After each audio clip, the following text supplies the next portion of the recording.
Kagaling lang namin mamalengke sa Juliana. Very good. Pwede. We have chicken. We have pork. Tinito. Ikaw na kasi. Kumawak mo sa akin.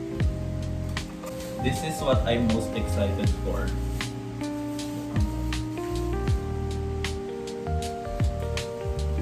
Oh.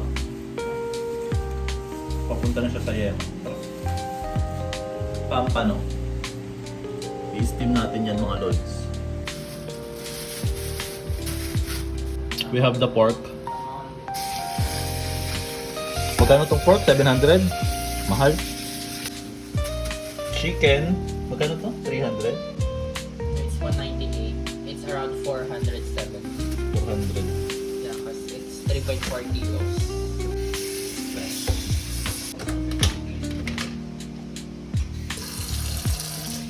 Uy, patikim ako ng tsa.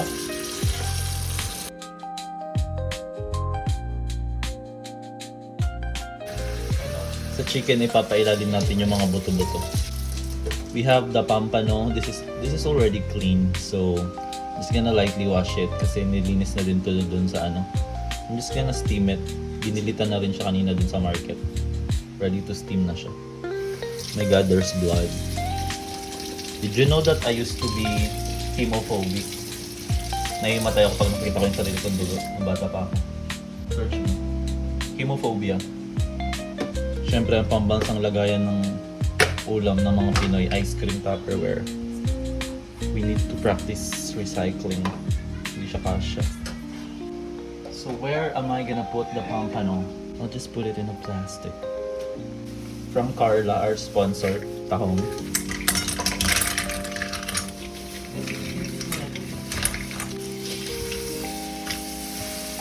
Alam mo yung market sa Bohol, yung ginagamit nila pang wrap papel para mas eco-friendly kahit mga isda.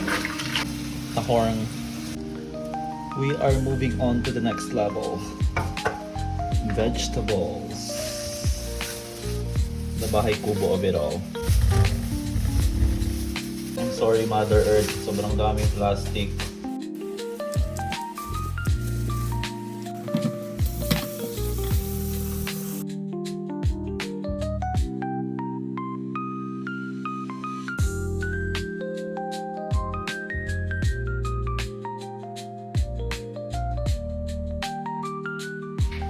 Special mention yung tuyo at mga daing. Bumili rin ako.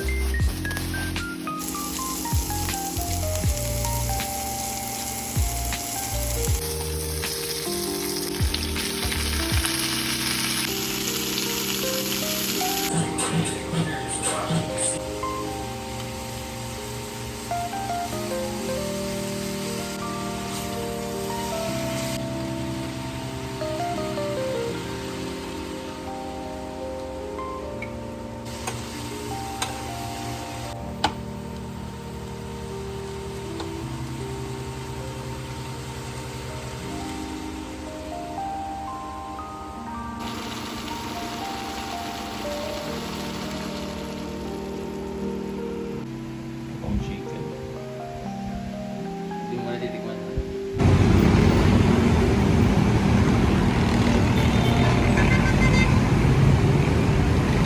Nag-init. Ay, sa Uncle Ben.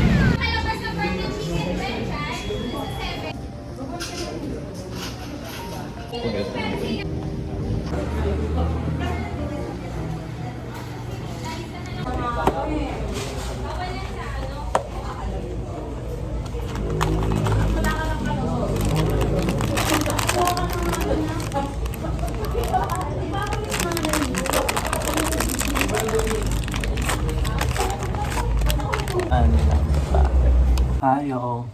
We're gonna be making a carrot cake, so we're gonna be starting by grating the carrots. But I'm just gonna be using my peeler because wala pa akong grater.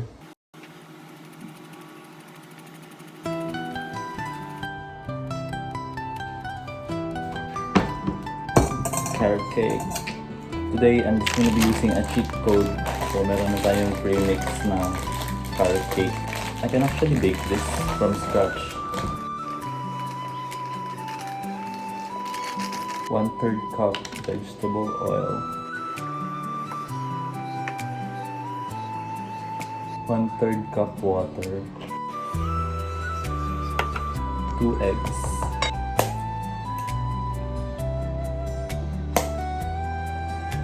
Let's mix this first.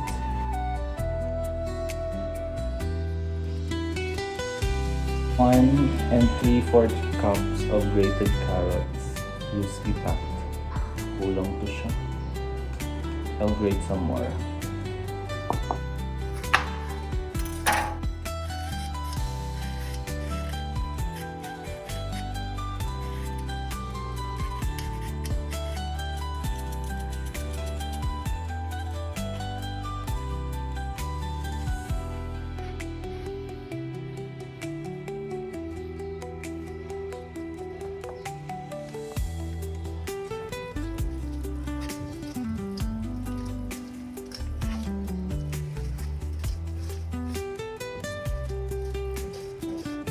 And that's basically it. So I'm just gonna be cooking this in an air fryer, and we'll be using these sheets. Now let me just put some margarine. Let's put some margarine. Skincare muna siya. Ayan, saka ma-outfit.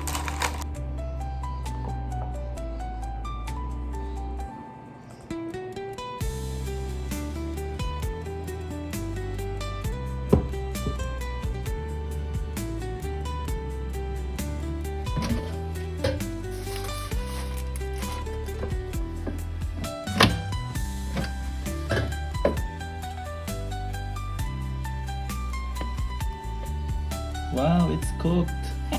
We have our first cake out the oven.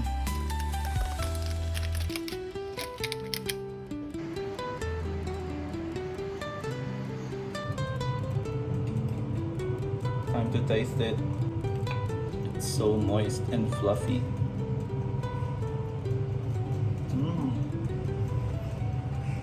I'm gonna bake my own birthday cake. We have the second cake. That's so pretty. Hilaw pa siya. So ibabalik natin siya. Like another, I wanna say 10 minutes.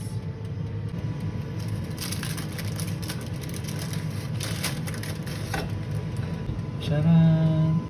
It's not yet perfect because I don't have a baking tray. So far so good, not bad for a first baker.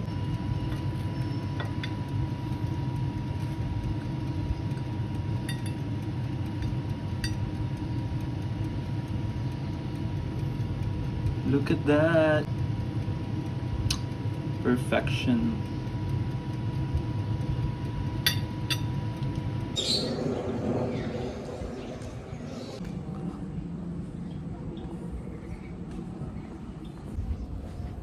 Morning, it's June 17th.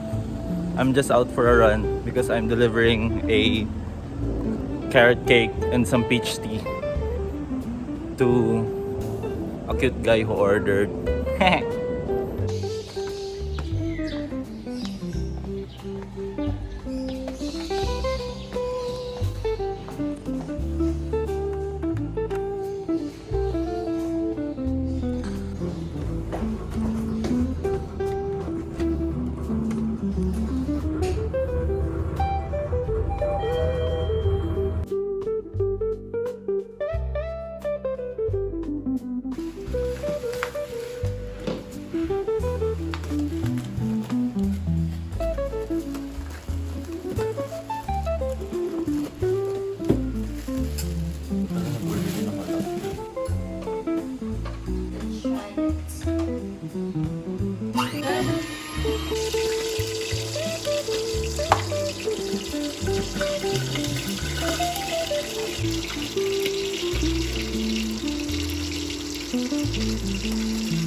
Ang taba niya. Hindi na namin siya i-steam.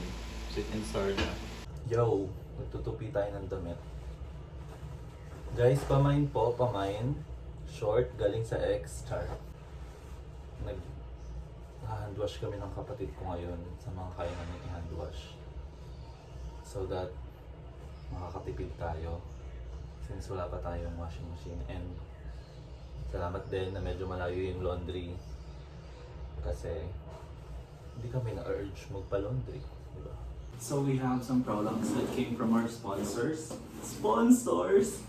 So ayun, I tried putting my affiliate links dun sa home vlog. First time ko maglagay nun actually, pero matagal lang ako affiliate ng mga products. And first time ko din maka-experience na may mga nag-check out. So thank you guys. Mostly myself. Ako rin pa namin may nag-check out. Actually, I've seen some traction. Like there are some clicks. I've collected like 50 plus clicks. And for transparency, I think I'm gonna have some revenues galing dun. So sana tuloy-tuloy tayo guys sa pag-check out. Let's support a homosexual indie. Pride Month din guys, sana bigil ako sa inyo. Supportan niyo yung mga bakla. Charot. Ginamit yung gay card with this. This is kitchen and dining cooking utensils. So it's already a set. I'll link this to sa caption ng post. I would rate this honestly out of 5. Okay yung quality niya. Like for example, dito, minsan do, it's kind of bendy, so it's not that firm. So it's, yeah, I would rate this as a 3.7. Pero sa quantity naman na ma-receive mo, it's already a lot. It's also gonna be based on your maintenance of the products, on how you're gonna keep this as brand new and as efficient as long as possible. So we also have this. This is from Kaisa Villa. No, this is a very proven and trusted brand of mine. I have gotten one non-stick pan from them. It was a freebie for my stove. Although, I'm gonna be honest, hindi ko na-maintain ng maayos yun. So, maaga siyang nagpakbak yung non-stick. So again, it's gonna be depending on you on how you're gonna take care of your product. Right? This one is a 3.6 liter pot, pang sinigang and shit. This is really cute. Medyo, ano siya tignan, bougie tignan kasi it has like rose gold details sa handle and sa handle din ng tech. So very aesthetic, you know, living the social climber life. Charot. We need to maintain an aesthetic. To rate this, actually I would rate this a 5. We have this Sonifer hand mixer SFC 73048. I will also link this in the description. But you know, if you could find a better quality product without using my link, then go for it. I support you, friend. My sister already tried this, so it's working. This one is colored green. It's leaning more towards the mint green shade. Let me just pull it out. So this is it. We have two types of kineso, a whisk and a dough mixer. So we just put this in. Ano ba to, sis? 1 girl. There we go. Because I'm starting my baking era. Ta-da! So cute, right? It's also mint green. It can stand by its own. Strong, independent gay mixer. And also, I bought some spoons and fork kasi miraculously, nagkakawalaan ng mga spoon and fork ko. Hindi ko alam kung bakit. Kami lang naman nandito. Baka hinihiram siya ng mga fairy. Hinihiram ni Arietti. Arietti is 250 yan. It's actually a good quality. Better than the ones I already have. Because matangkad sila. Ducks siya guys, ducks. Binigyan ba nila ako ng free? So this is how it looks like. It's like yung mga kamsamgyup. I'm actually maintaining an aesthetic in my kitchen. Before, my goal was to have my metallics would be bronze, but I wasn't able to achieve that because syempre Pilipinas and it's kind of expensive. But since I'm not able to achieve that, I just focus on gold since it's leaning towards more on the bronze colorway. This also is rose gold. So that's our haul of the things that I purchased online. So if you also have a shopping problem, addiction like me, please see the description chart. We don't normalize that here. If afford mo, check it out. If you don't like the products I link, go try finding something better or better things.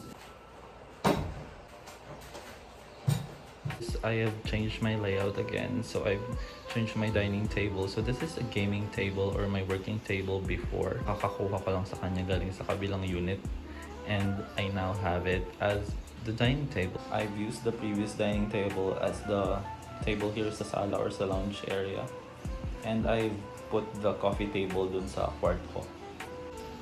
And I've also nilipat ko yung singkamas ko dyan sa taas ng window para mag-drape siya dito sa bintana, and so that we won't need to put any curtains there. And hopefully tumubo siya ng maganda kasi nagkakabine na siya ng mahaba.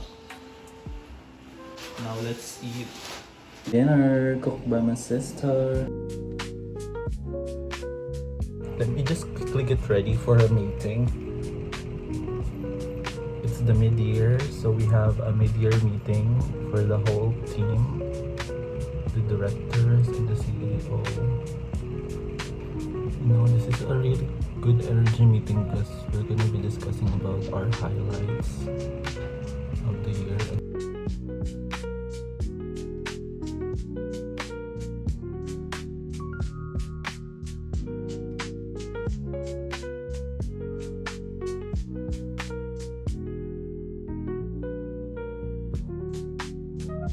Bugs plakado. Ganyan ang atake natin sa meeting. Very fresh lang. Hey, so I just got off of a meeting and let me just blend my makeup because magja-jogging ako in like about 30 minutes. Sabi ko sa inyo ganito yung makeup ko pag nag-meeting ako Parang reindeer yung atake. We're just gonna be blending it. So let me just discuss something really important, and I think it's very useful to us young adults in our mid-20s. Ako lang pala yun. Nasa mid-20s na ako, guys. My twink death is coming soon. Why you should not work for a BPO industry. Or in short, why you should work for the BPO industry. I'm gonna be trying my best to discuss my experiences, so please take everything with a grain of salt. Syempre may possibility din na magkaiba tayo ng experience. Let's talk about how to get a job in Manila, featuring my career growth from the age of 21 up to now. I have here like 5 things that I listed down just to simplify everything, but it's not that simple in getting a job. Let's be clear. Number 1, what is the clear reason for why you need a job? Let's also mention why the BPO industry is such a welcoming industry when it comes to job offerings. So for me, in my scenario, the reason why I needed a job is financial. I have a financial need, and I can't afford to continue my studies. And yes, I am a valedictorian that didn't graduate college yet. Shut up. So recently, I've been contemplating and self-reflecting about my studies and about education in general. And then I realized that education is key to success or progress. But it is not the only path to success and progress. Education is very important, don't get me wrong. But it doesn't necessarily mean na you need to finish your studies just to have a path of success. Again, success is subjective by definition for me. Both is natin may iba't ibang definition ng success. But if you're going to be a politician, you need to finish your studies. Charot. So yeah, please have a clear reason why you need to get a job. The reason why I said BPO industry is such a welcoming industry when it comes to job offers and opportunities is because I only finished second year of college when I applied, and still I got in. And I've also have had some workmates that they only finish this level of education, and meanwhile there are also some of my colleagues that has a degree and a license even, but we're working in the same level or the same field in BPO. Number two, tailor fit your skills to available opportunities. So, I really thought about it, like ano yung mga skills ko. And mind you, dati, nung senior ako, nag-try din ako mag-apply sa sa fast food, yung food service industry. Hindi ko talaga kinaya, as in, like, namaga yung kamay ko nun, kakamap. So, I commend everyone na merong skills for the food service industry because it's not a joke being there. Like, you need to deal about a lot of stuff. So, I commend you guys if that's the industry that you chose, if that's your passion, and it's working for you. So, I thought about what one of my best skills that I could do, and I realized that like public speaking is one of the best skills that I could offer. So I tried BPO industry. In short, madaldal ako. Hindi naman halata sa mga vlogs ko. Number 3, connections. So in my experience, I was referred to the job by a friend, Marivic, shout out. I'm really thankful for you, like girl. So nung na-realize ko na, oh my god, I don't think I can afford to continue college. Sabi ko, I need to make sure that I still have a path to take. At that time, I was very sad, TBH. I was very pressured. I'm having all the wrong thoughts. Like, ganito na lang ba talaga ako, hindi ako makapagtapos? Pero sabi ko, no. I can make my own path. If that path is not for me, I can open a new one. Like, sabi nga nila, if a door closes, another window will open. Well, I don't need a window, bitch. I need the whole house open. So that's what I did. I opened my own house job. And then with that connection, you need to get as many details and tips from your contact person about the details of the job. Like for example, interviews, ano yung offers, how did you manage to get into the job with the interview, anong usually expect mo. And one of the things that I did in reviewing for the interview is I watched some interview clips. I've also watched a few clips from pageants. Kasi ang ganda kayo ng mga question na binabato sa pageants, and you can learn from there na how you can answer with grace and under pressure, right? And I've also asked my friend, she also said some tips about some hard questions that she received. Like for example, there's a question of what is your weakness? Oh, diba? Ang hirap nung sagot na yun. So you need to think about it. Self-reflect. What is your weakness? At the same time, choosing an answer that is both honest and safe na matatanggap ka sa trabaho, because in answering that question, it's like a double-edged sword. Is that the saying? Like, syempre, sasabihin mo weakness mo. Hindi ka na-hire nun kung sinabi mo weakness mo. But there's always a fine line between honesty and presenting yourself as someone who is capable. So number 4, maintain and strengthen your connections. So when I was already hired, one of the things that I did was I got closer, or I made sure that I build a good connection with the people who can mentor me. It's not necessarily kailangan ko maging close sa CEO agad namin. It's more like the saying goes, like, if you don't want to change lives with that person, then don't take advice from them. So, if may nakita kang colleague mo, ka-team mo, or manager mo na mataas yung score, so, learn from them. Ano yung mga strategies na ginagawa nila? And if you can do it, do it. And if you can't, take tips and do it your own way. And in BPO industry is such a small world. parang sa lahat naman ng trabaho, it's a small world.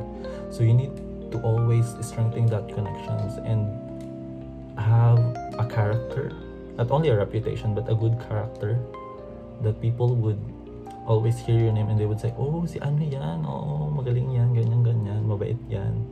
Don't get me wrong, I also have my lapses when I was an agent and things like that. Number 5, have a plan.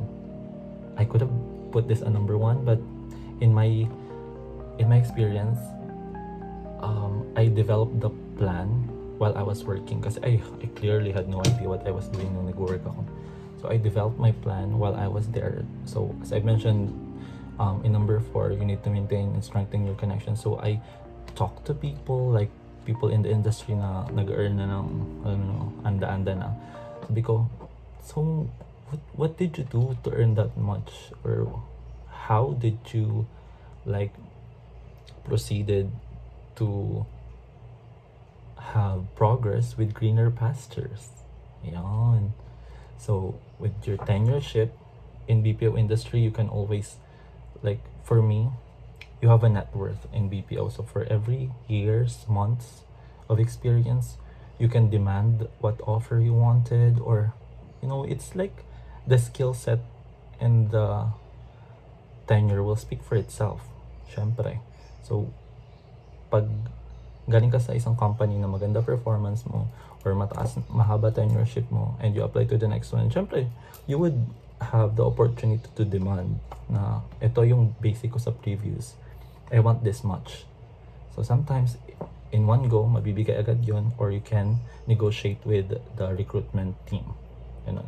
Part of number 5 is know the available positions in the company. So this was one thing that I unconsciously did because my trainer, actually, shout out to my first trainer, I love her so much. I was so inspired by her. She asked us na parang, agents kayo ngayon, but where do you see yourself in the future of this company? Sabi ko sa kanya, parang I want your job po as a trainer, because she's such a good trainer. It motivated me na, oh no, dati sabi ko I don't like teaching or education in that field, but training is it's like a different side. But training people and molding people to learn a new skill that would both help them develop and earn money and help a company, like that's some dope ass shit, but and they're gonna be like adult, so somehow fully molded na ang basic basic thought process. When it comes to teaching, like teaching kids, like hindi ko kaya kasi magtuturo ka from scratch and you need to have the patience, which I don't think I have yet. Maybe hindi natin alam kung ano tinatadhana sa atin. So I'm still open to possibilities. So that's basically the 5 things that I did, or maybe that's like the consolidated things that I did, mainly the remarkable ones that I think have contributed to my career. Let's talk about the things that I have related to as a guide in my career growth. So this one is actually I gotten from the internet. This was an article by, I forgot her name and I forgot the website, but I'll try to find it and link it in the comment section. So ayun, nagpalit lang ako ng damit kasi nainitan ang person. Things I've seen in the internet, and yeah, I'm just sharing it because it's a really good article too. So number 1, know what's expected. Understand the promotion criteria. Ask your manager or HR what skills, behaviors, and outcomes are required for the next level. Study your company's career ladder if available. And also, they mentioned the tip, promotions aren't about tenure, they're about impact and readiness. So I became a trainer for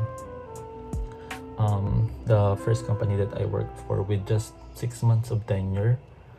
Besides, syempre may need ang company na mag-promote agad ng agent or ng kahit sino man na may interest. I also really tried my best to get the promotion. Like, I studied the role and I collaborated with my trainers. Like, paano po ba to? Kaya ko ba to? That's the first question that I asked myself, and I asked them, parang, deserve ko ba to? I also asked some people in the prod nun, yung mga naging friends ko na parang, kaya ko ba to, T? And yeah, kaya nga, it's not about tenure, it's about impact and readiness. So I really tried my best to get ready. And I was asked there na, one of the questions is, what is your weakness? So sabi ko, I think one of my weakness is I'm a perfectionist. Like, I would not rest. I would file OTs just to make sure that I hone and master the skills that I needed for the role. So, yeah, and it's also an honest answer because perfectionism is not always a strength. Perfectionism can be a hindrance to success as well. If you're being too in your head, Virgo shit. Number 2, deliver consistently excellent work. Nail your current responsibilities. Show reliability, accuracy, and efficiency consistently. Doing your job really well is the baseline, not the ticket to promotion. It's a good tip. It's not the baseline, but it's a ticket to promotion. I'm gonna be honest, again, I'm not the perfect employee, but I really tried my best to show reliability, accuracy, and efficiency when it comes to the designated task that I was supposed to do. And I think it is a baseline for promotion because pag na-master mo na yung skills sa pinanggalingan mong area, it would just be a habit for you to do well. It's not something that you need to study kasi nga na-master mo na eh. It just became your baseline and you just need to build from that. Number 3, take initiative. Volunteer for projects, especially cross-functional or high-visibility ones. Offer solutions, not just problems. Help improve processes, save time or money, or reduce risk. A tip also is that people who get promoted don't wait to be told what to do.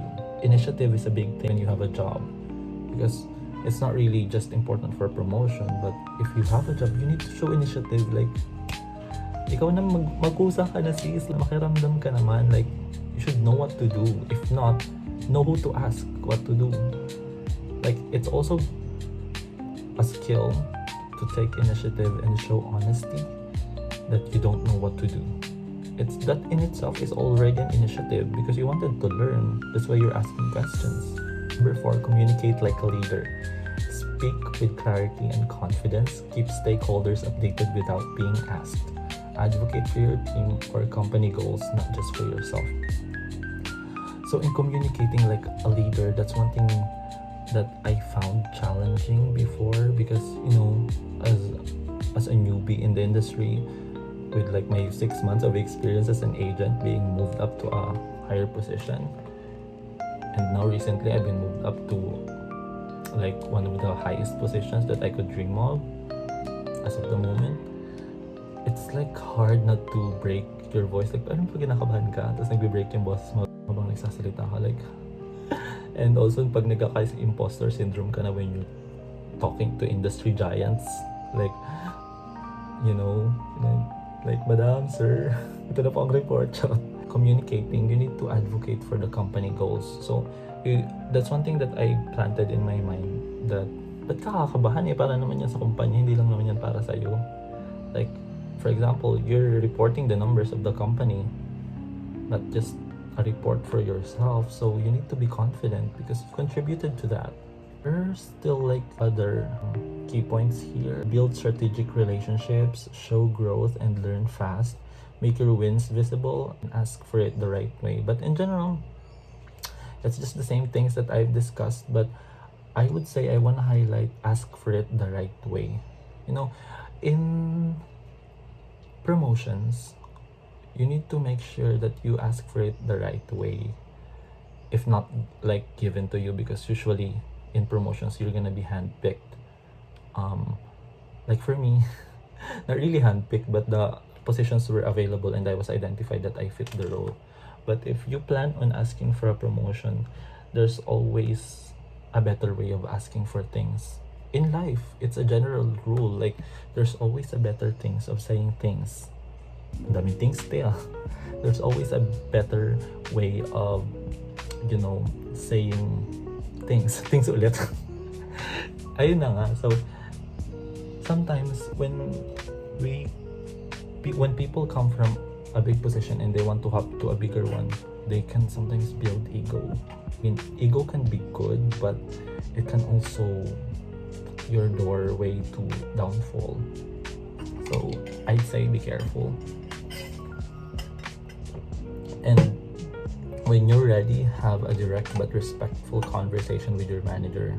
For example, what would I need to demonstrate to be considered for a promotion in the next 6 months or maybe a year? This signals seriousness and puts you on their radar. Yeah, so actually that's part of my plan as well. Nung bumalik ako pagiging working student ko, di ba? Tapos nag-stop ako ulit. So I finished third year first sem. So pag bumalik ako, third year second sem na ako. And fourth year and graduate, but it wasn't in the cards for me. So I talked to myself.